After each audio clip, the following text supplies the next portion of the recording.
بلوچستان کے شہر صحبت پور سے ہمارے گدروشیا پوائنٹ کے نمائندہ ممتاز سولنگی کی رپورٹ کے مطابق all Balochistan national fruit and vegetable commission agents association کے جنرل سیکرٹری حاجی شیر علی بنگلزئی کی زیر صدارت ڈیرہ مراد جمالی میں ایک اجلاس منعقد ہوا۔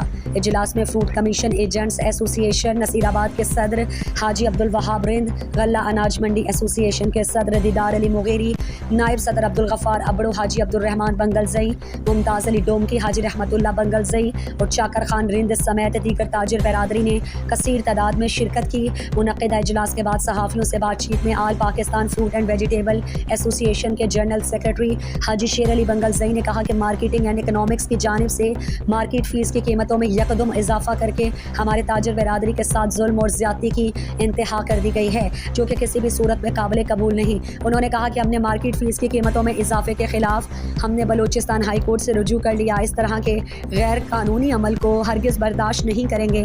انہوں نے کہا کہ پہلے 1.5 سے 2 روپے 100 kg پر وصول کیا جاتا ہے، اب مارکیٹ فیس کو ٹھیکیداروں نے کئی گنا اضافہ کر کے ہم تاجر برادری پر بوجھ ڈالا گیا ہے، جس کی ادائیگی بہت ناممکن ہے۔ اتنے بھاری فیس ادا کرنا مارکیٹ کمیٹی تاجر برادری کے بس کی بات نہیں ہے۔